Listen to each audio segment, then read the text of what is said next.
gracias por venir. Ya estamos presentados, ya estamos. Llegamos entonces.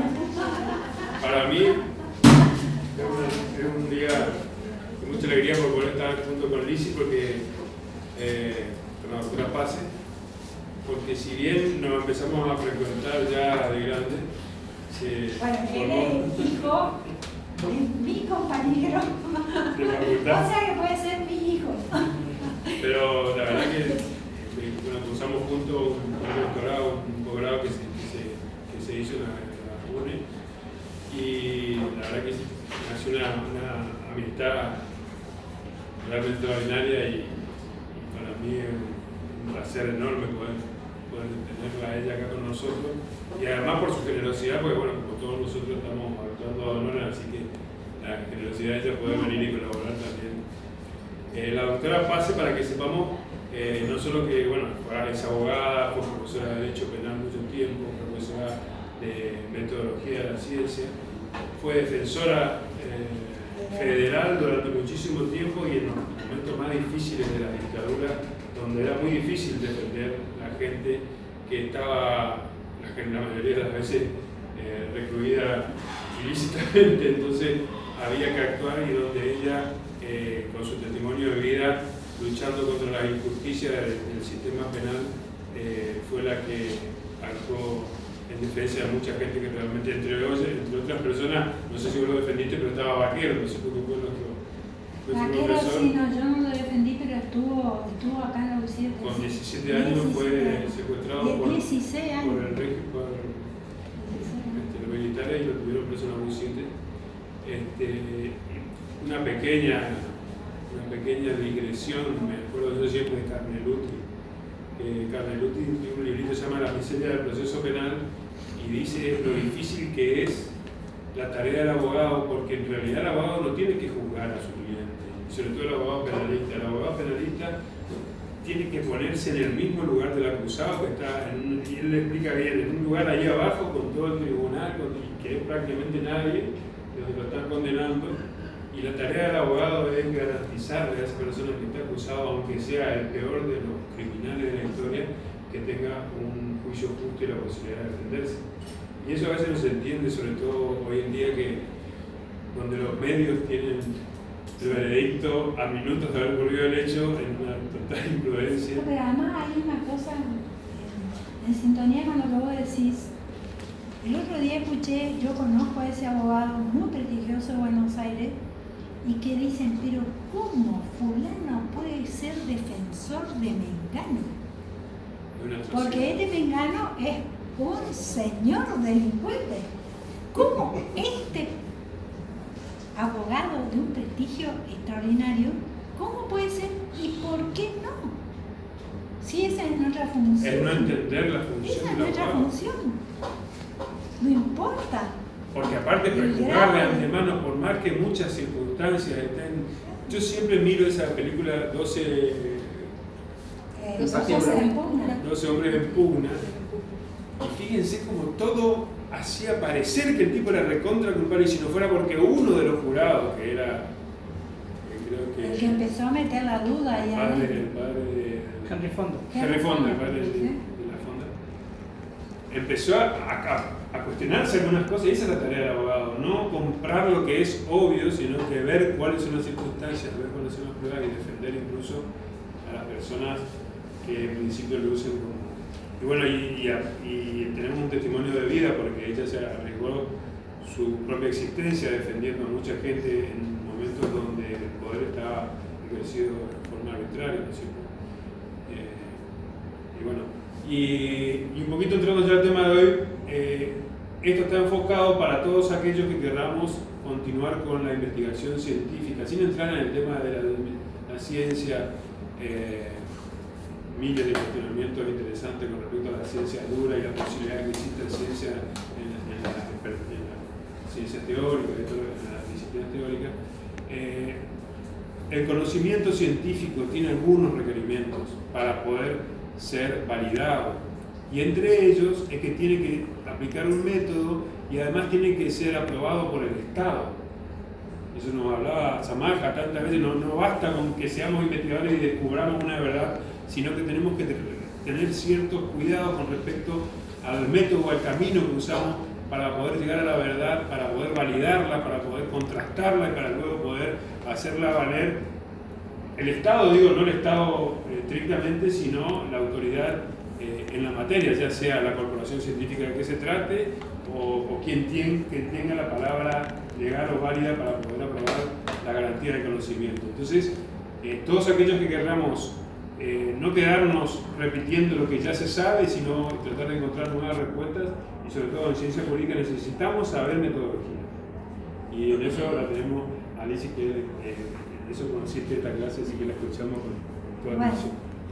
Yo creo que a mí me gustaría que me cuenten cualquiera qué tipo de conocimientos han, porque ustedes ya terminaron el cursado de este seminario, posgrado, y qué conocimientos han capitalizado respecto a qué contenido han trabajado ustedes en el seminario, para que yo me ubique en esos contenidos. ¿Alguno puede decir? Les comento Sí. lo que nosotros hemos dado, ¿no es cierto? Hablamos sobre unos casos que los tomamos nosotros como paradigmáticos, Casos líderes, fallos de la Corte Suprema de Justicia de la Nación.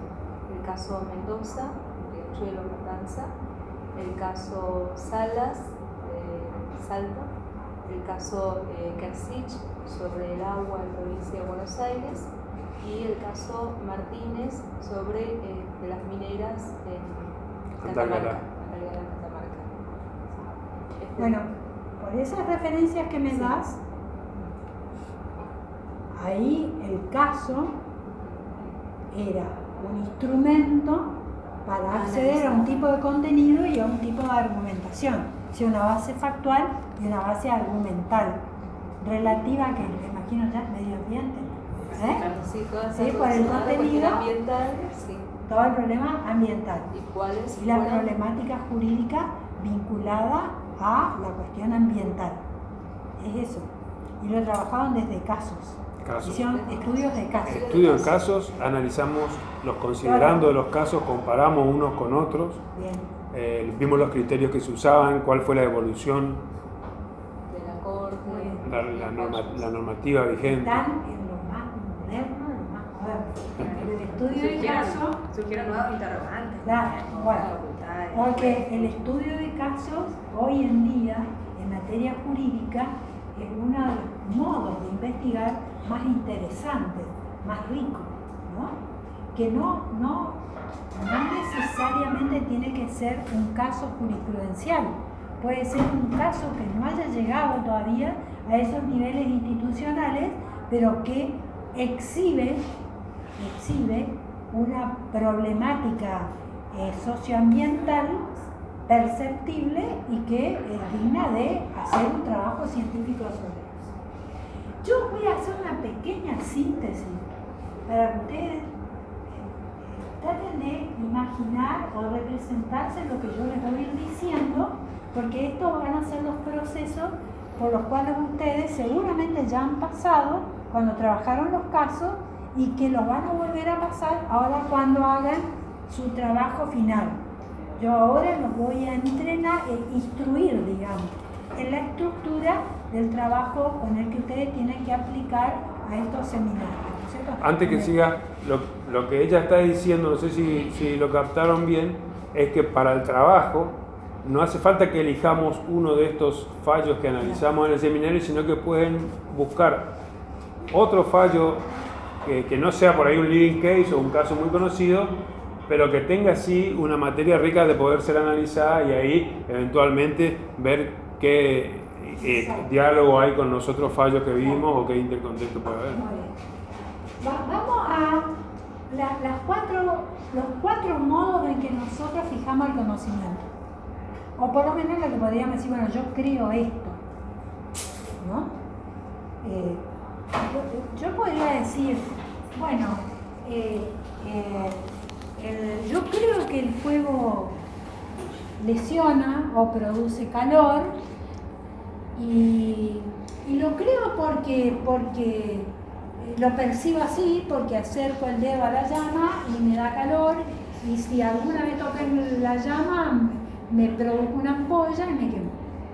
Entonces yo tengo un cierto conocimiento corpóreo, que lo tengo por la percepción, porque vivo en un contexto en el cual no solamente estoy yo, sino hay otras personas, hay una serie de individuos diversos con los cuales me interrelaciono como un ente que comparte con los demás todas las particularidades de la naturaleza.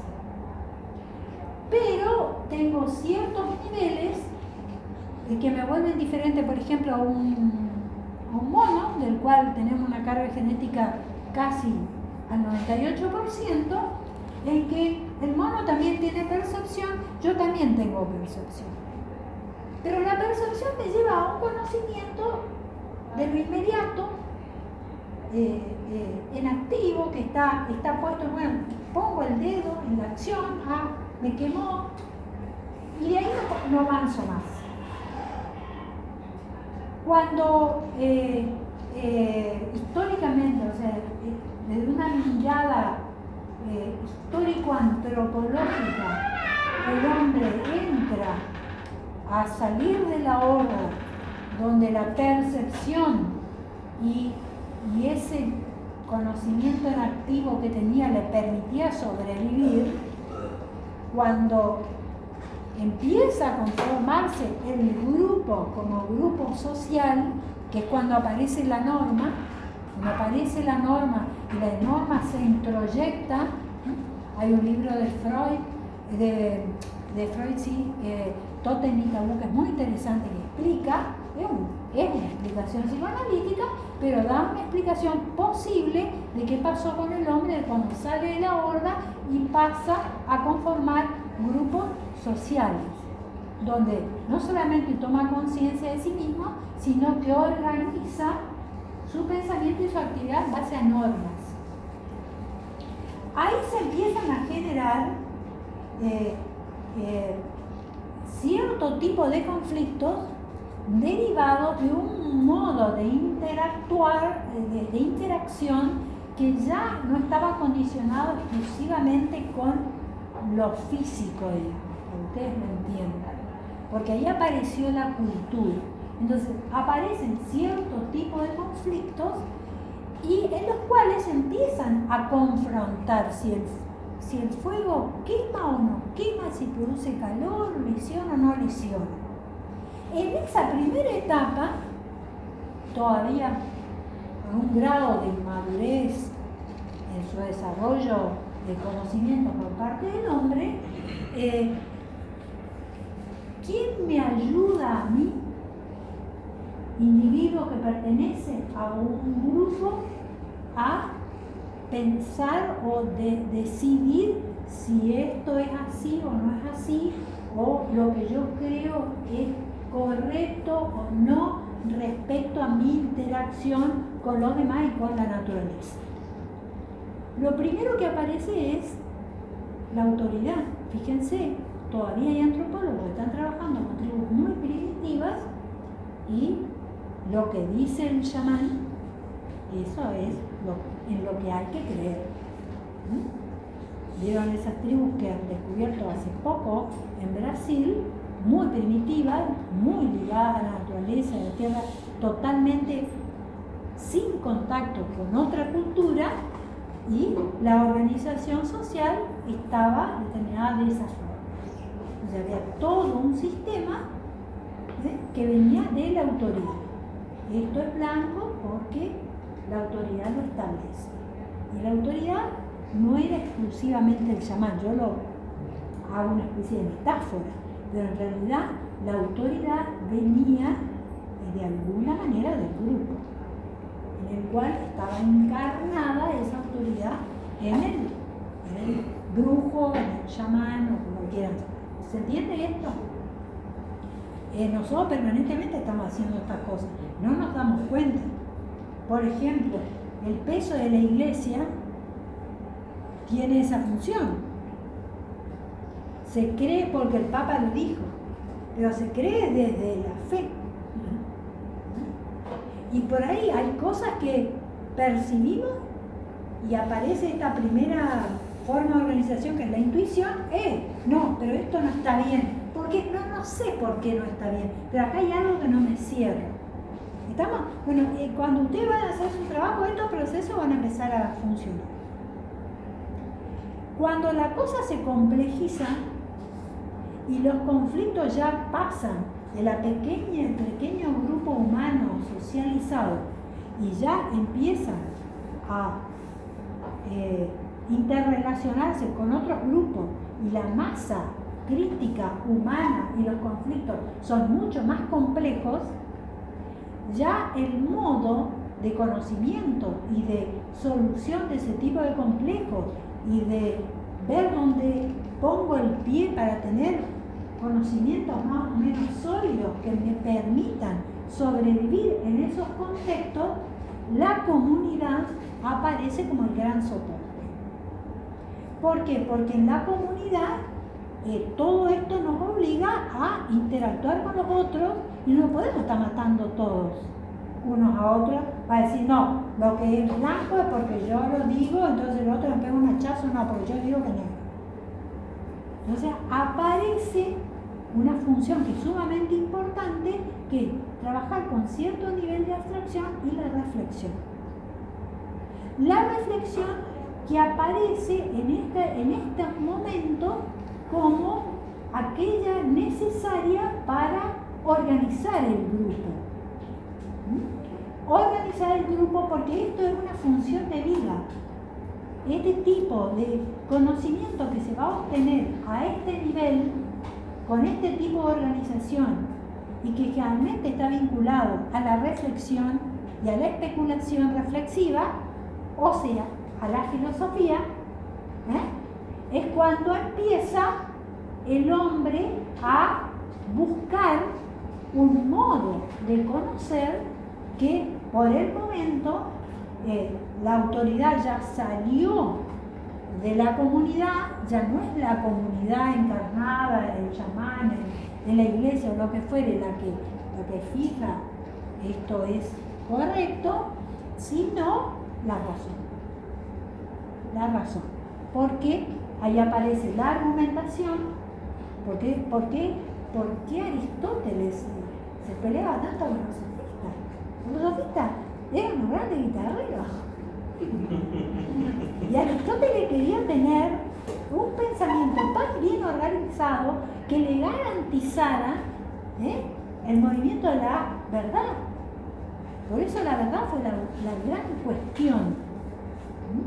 Y ahí aparece, a partir de estos momentos reflexivos, lo que decía Mariano, las instituciones, y aparece el Estado. Ahí aparece el Estado.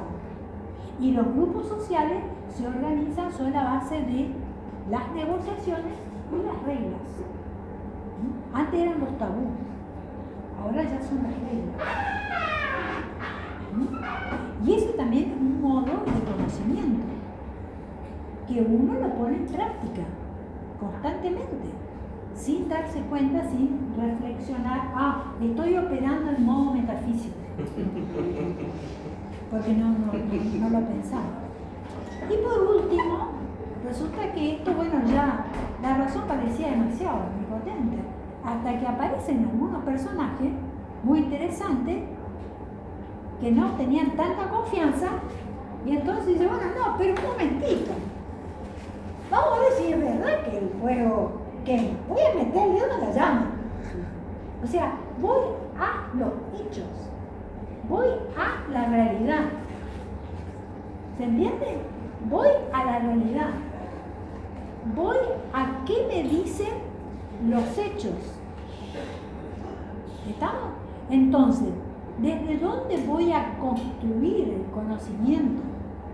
Y voy a construir una cierta criterio de que ese conocimiento es un conocimiento válido, en términos que manejamos la validación los abogados, a partir del tribunal de los hechos.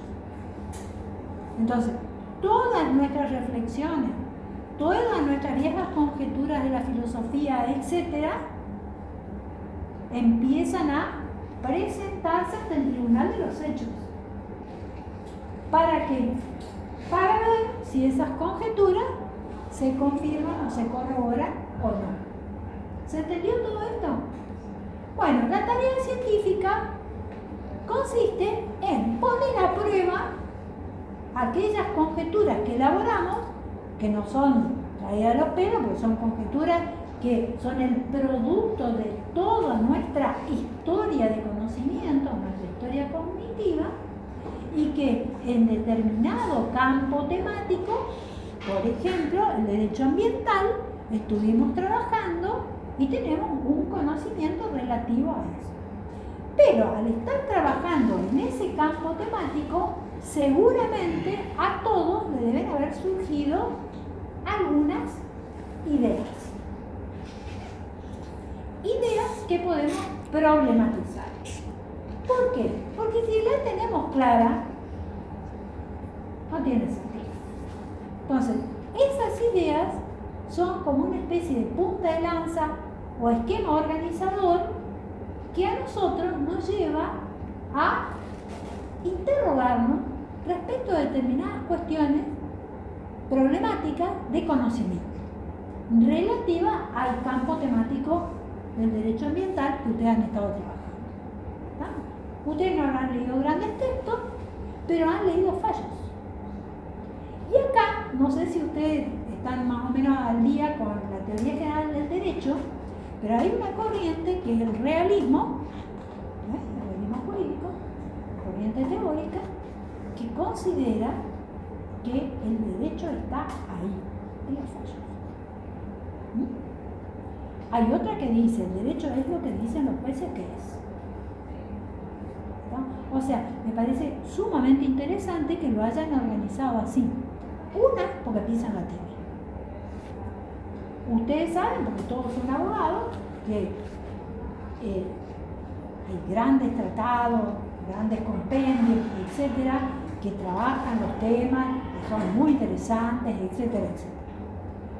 Pero cuando uno trabaja sobre un corpus de sentencias, aunque, le digo porque yo he hecho investigaciones profundas sobre esta cuestión, aunque los jueces no se lo propongan, ellos elaboran su propia teoría en el considerando. Más allá de que uno piense que el considerando es un esquema argumental para validar la decisión. Pero fíjense las dos cosas que tienen ustedes en esos fallos. Tienen la base factual, es decir, los hechos crudos, llamémosle así, que generalmente los jueces lo ponen como una descripción en los hechos o las resultas o como esquematicen la sentencia. Esos hechos, los jueces creen, cuando describen la situación problemática que es sometida a la jurisdicción, los jueces creen que describen algo factual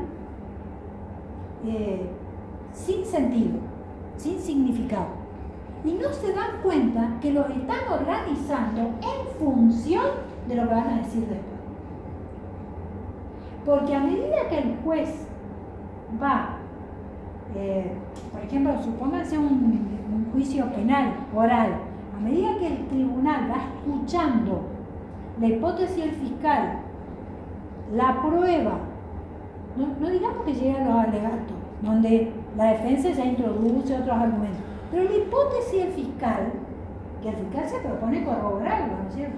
Y todo el desarrollo de la prueba, que también ocurre en los juicios imitativos, civiles, etc. Porque si bien no son orales, pero hay una hipótesis original, todo un aporte de prueba para darle material al juez, para que el juez argumente y diga, ah, tenía razón, fulano era deudor, acá está el pagaré, por ejemplo. ¿Se dan cuenta?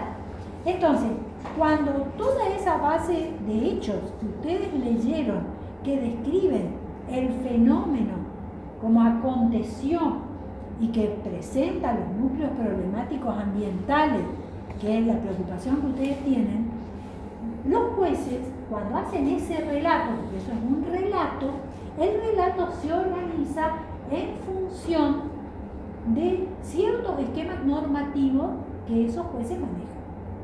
Se presume que estos jueces en alguna medida son expertos, tienen cierta experticia en problemas ambientales. Yo no sé si hubo alguna maestría o algo en Derecho Ambiental, creo que hubo en la facultad, una especialización. En arquitectura se hizo una, sí, hace ya unos cuantos años, sí, hace 10 años. Sí. Pero Sí. estaba más, Pero más no de derecho ambiental, sino de problemas sí, ambientales, sí, los problemas asentamientos, ambientales, eso sí. Sería interesante de este grupo, Mariano, te digo porque yo estoy trabajando con la cátedra Marta Girón, que es la de Gestión y Desarrollo de la Vivienda Social. Y nosotros trabajamos con 200, 300 alumnos que hacen tarea de campo y vamos a los asentamientos, donde se imaginan los problemas todo lo que se ambientales. ve. No, bueno, eso es un laboratorio. Barrios que la provincia construye al lado de lagunas de oxidación, por ejemplo. ¿Saben lo que son las lagunas de oxidación? Barrios que están a una cuadra, cuando hay un perímetro no sé cuánto alrededor. Bueno, sería interesante para el año que viene, si alguien tiene interés de participar en la cátedra o vos, Sí. porque podríamos aportar. Yo hago toda la parte de derechos fundamentales, soy la pata jurídica, pero sería interesante porque este tipo de problemas, fíjate vos que la mayoría de los asentamientos están en zonas prohibidas, donde hay una prohibición absoluta del APA, por ejemplo, para que se establezca, ¿no? Y la gente, en la necesidad, Se establece. se establece. Entonces se generan una serie de problemas que no solamente están vinculados, de tal complejidad, que no solamente están vinculados con la cuestión del hábitat, sino con la cuestión ambiental. Vos tenés que ver lo que son los basurales en esos asentamientos. Las mismas mujeres de los asentamientos, cómo reclaman, cómo no se cuida el medio ambiente, cómo las mismas mujeres notables, la gente no sabe esto, cómo las mismas mujeres del barrio limpian, tratan de educar a los chicos en los cuidados, pero la pobreza hace que las mínimas reglas de protección del medio ambiente no se puedan concretar. ¿No? Todas las aguas servidas, todo ese problema, esos son problemas terribles. Volvemos al punto. Entonces, cuando entramos a problematizar y para determinar si nuestras respuestas a ese tipo de problemática tienen calidad científica, necesitamos recurrir al tribunal de los hechos. Y no se confundan, doctora, pero nosotros somos abogados. La ley es un hecho. ¿Qué se entiende por hecho? No algo empírico como esta mesa, sino esa realidad jurídica que nos rodea, que tiene complicaciones, pero que hoy no son tantas porque ya hasta en la biología se habla de semiótica, de significado, de interpretación, de biosemiótica, biopolítica, sociopolítica, semiopolítica, que se acerca mucho a ese campo empírico que tenemos nosotros los abogados, que son los corpus normativos, lo que dicen los jueces de esos corpus normativos, más la dogmática. ¿Por qué la dogmática? Porque la dogmática, que se supone que hace un trabajo sobre los corpus normativos para sistematizarlo, definir conceptos, establecer limitaciones o extensiones y permitir una mejor comprensión de los corpus normativos. Como diría Bacigalupo, un autor de derecho penal, lo que en realidad hacen los dogmáticos es presentar esquemas de interpretación de los corpus normativos. Que si un Bacigalupo ya está tan refiltrado todo, sin embargo, siguen apareciendo problemas. penal es una de las áreas donde más se trabaja con la interpretación y sin embargo todavía vuelven a aparecer problemas de interpretación nuevos. ¿Estamos? Entonces, ¿se entendió más o menos cómo le va a funcionar la cabeza? Esto, ¿por qué se los presento así? Porque si bien ustedes a lo mejor ya tienen focalizado algún campo temático, que es un campo temático, el derecho ambiental en sí mismo un campo temático, que es lo macro. Problema, ¿cómo lo llamaríamos? Porque yo no estoy muy familiarizado con el lenguaje, pero el problema de las aguas servidas, ¿no? O los problemas de oxigenación de la biosfera. De la biosfera. Los árboles, las plantaciones, la tala de la calidad del agua, la calidad del agua, de la biosfera, etc. Son grandes campos temáticos. Eso es así. Pero al interior de eso hay un puntito. Y ahí aparece la intuición. Primera percepción, primer ataque a la realidad para ver qué es lo que me mueve, qué es lo que me interesa. Entonces, si ustedes no tienen todavía focalizado alguna cuestión dentro de todo lo que vieron que a ustedes les interese, traten de pensar, a ver, de todo lo que vimos, ¿qué me llamó la atención? ¿Y qué intuición tengo respecto de eso? En tanto problemática.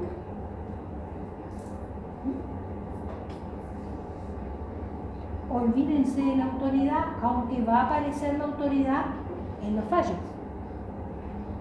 Ahí va a aparecer la autoridad en los tratados. Va a aparecer la autoridad, por ejemplo, en los fallos de los tribunales internacionales. Hay que lidiar con eso, pero eso no hay que excluirlo. Así como incorporo la intuición, asimilo la autoridad. ¿Estamos? Después reflexiono o conjeturo. Arriesgo una respuesta a esa cuestión que me apareció y se me presentó como problemática.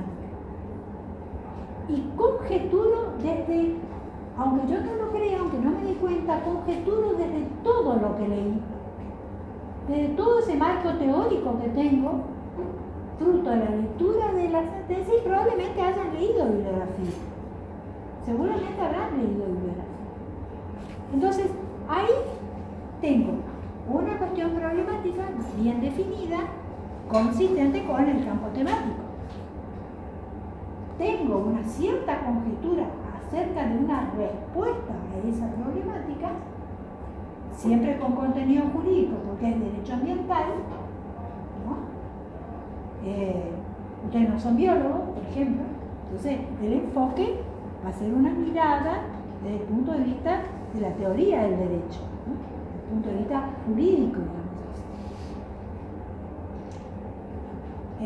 Probablemente algunas cuestiones problemáticas tengan que ver en cómo ciertas cuestiones se resuelven. Yo la escuchaba a Chabela, por ejemplo, cómo hay instrumentos como el amparo, que son instrumentos jurídicos que les han demandado, como siempre, porque el amparo nació por una creación pretoriana de la Corte.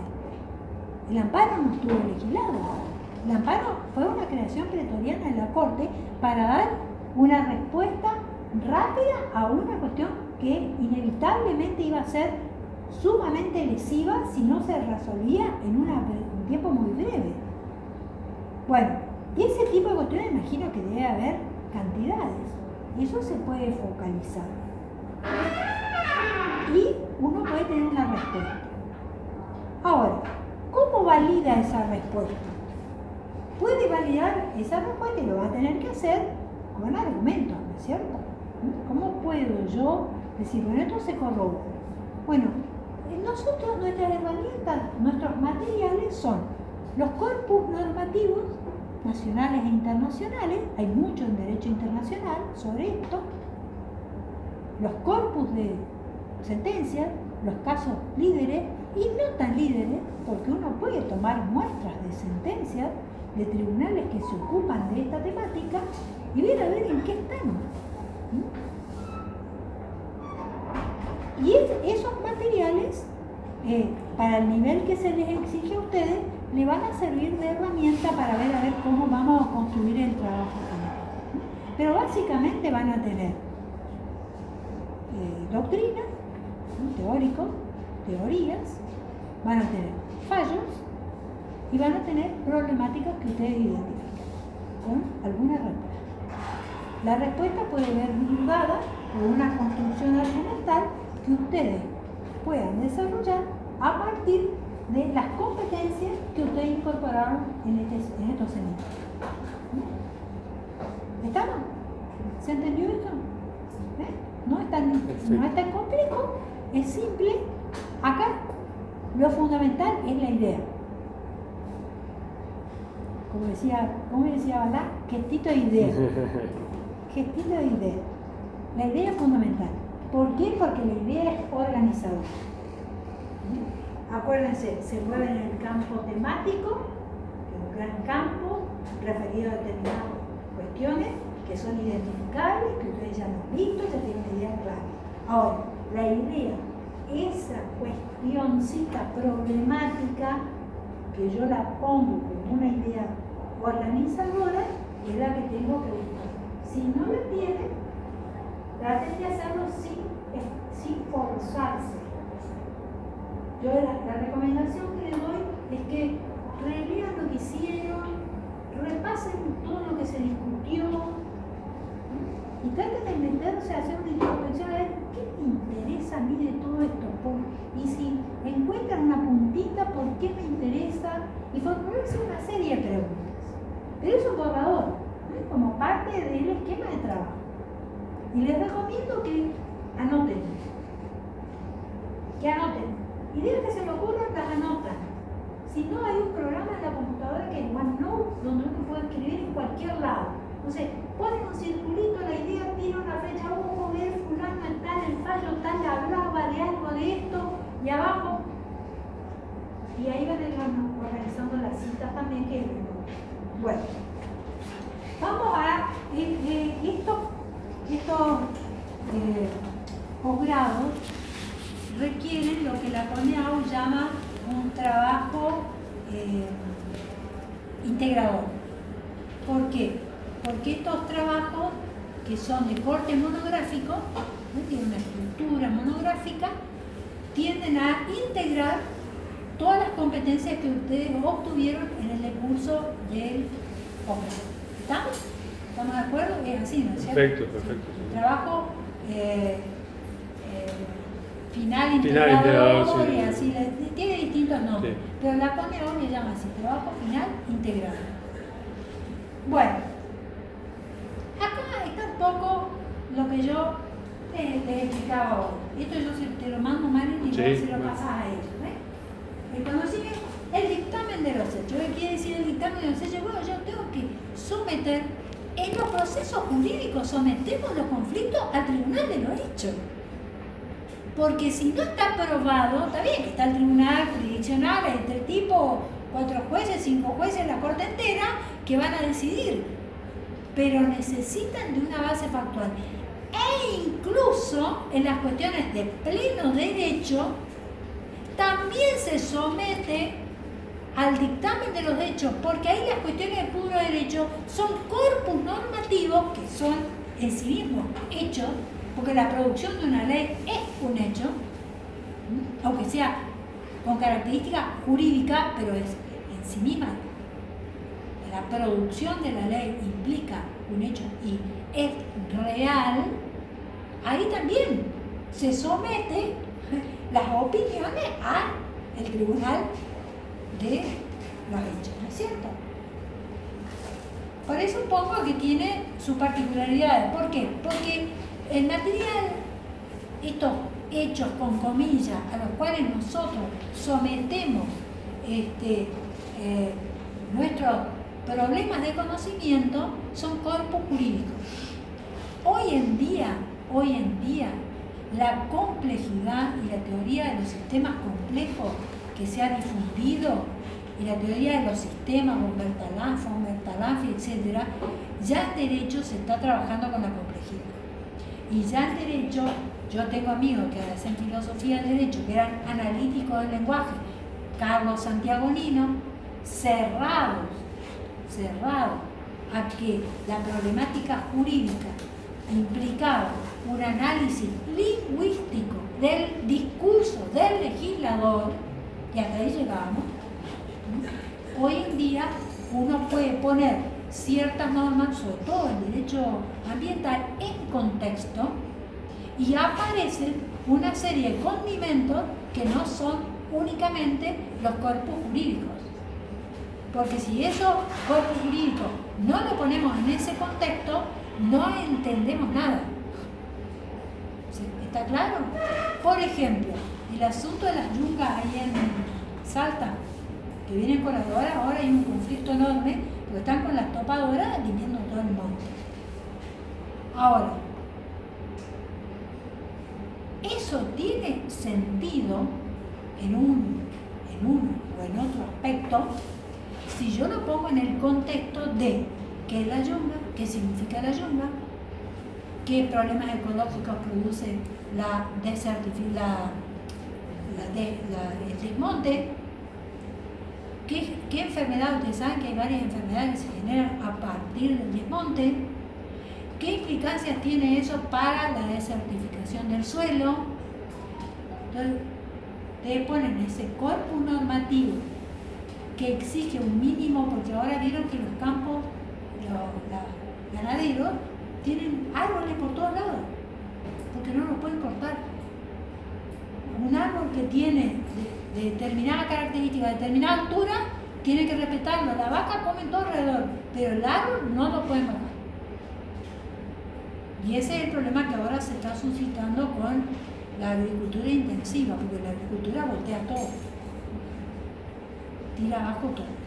Entonces, no es únicamente una cuestión de incorporar al análisis el discurso frío del legislador analizado desde el punto de vista gramatical, a lo sumo semántico, sino de ponerlo en contexto para obtener el verdadero sentido de ese discurso.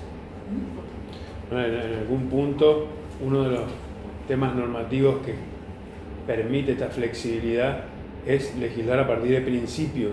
En derecho ambiental se establecen principios que son receptados en los fallos y que le dan al juez la flexibilidad de interpretar el contexto y aplicarlo de acuerdo a una mejor y más racional solución del tema, ¿no? Que lo trata muy bien Cafferata el tema de los principios. Sí, bueno, a eso les recomiendo Teoría de la Argumentación de Robert Alexis.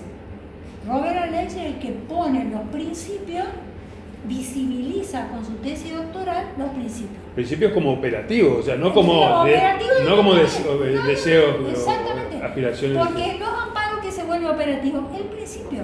Esa es la ventaja del amparo. Yo con el amparo vuelvo operativo directamente al principio. No necesita la intermediación de una ley.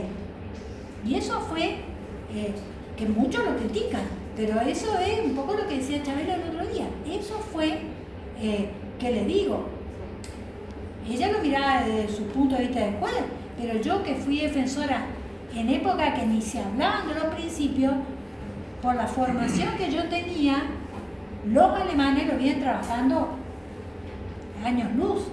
Y para un defensor, hacer operativos los principios te significa, y más en penal. Y ella se acordó de Morelo, y yo lo escuché a Morelo en la UTN. Ella no lo dijo, pero yo me acuerdo, si alguien tiene la grabación debe estar, donde vino a hablar por el tema de los amparos en ese momento y dijo: el juez no puede fallar sin mirar las consecuencias que va a tener su fallo, concretas. Sí. Un fallo responsable tiene que mirar cuáles van a ser las consecuencias en ese caso de lo que él decide. Eso lo dijo textualmente. Si buscan, cuando habló en la UTN, que creo que fue en el 2002, por ahí, 2001. No, bueno, eso lo voy a decir, Mariano. En penal, Nosotros lo estamos haciendo del año 70.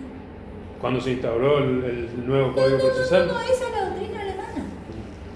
Del año 70 nosotros las cátedras penales estábamos enseñando eso. Que después lo perfecciona Roxin. Yo no puedo tomar decisiones sin evaluar previamente qué tipo de consecuencias va a producir.